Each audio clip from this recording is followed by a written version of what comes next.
Good morning ulit sa inyo mga mahal kong manonood at mga mahal kong followers. Ari na naman ang inyong lingkod, maaga na naman gumising at mayroong konting pa-order. May order nga ng breakfast ngayon kaya aray magagayat na naman si Tutoy ng kaunti. Gagayatin ko at lulutuin naman ang aming kusinero din eh. At bago ko nga gayatin ari ay dihuhugasan ko muna ng ayos. Ari nga palang aking gagayating ari ay cream dory na isda. Ang luto naman gagawin din eh ay sweet and sour. Sweet and sour.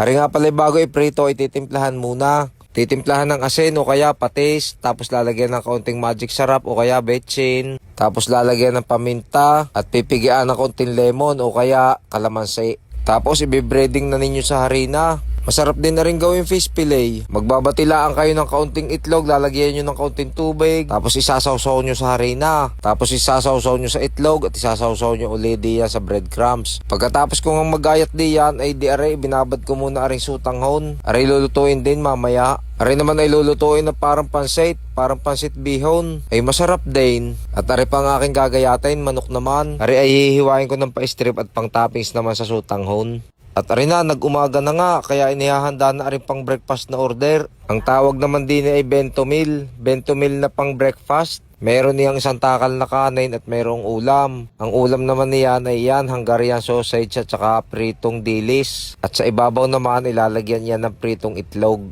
Yan nga pala ilalagyan din ng pipino. Yung ginayat na pipino na pabilog. Ay pagkasarap ng breakfast na aray, ay kulang ang kanin din eh. Dapat may extra rice.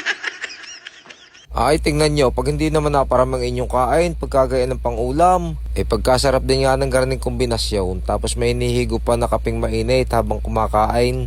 Ari ay tatakpan na laang, tapos ipapake at i-deliver na ng rider. At pagkatapos nga diyan, ay di ari naman, ari yung ginayat ko kanina na cream dory.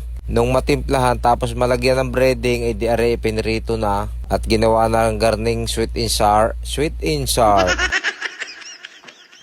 Ay, kita nyo, kasarap din na rin, manamis na maasim-asim. Wow! At ari naman, ang hindi nawawala sa pang-araw-araw na lutuin din eh, ang kalderetang baka. Ari napakabenta din sa amin at sadyang araw-araw ay ari inu-order. Kaya araw-araw ay di laging karning kadami ang nilulutong kalderetang baka.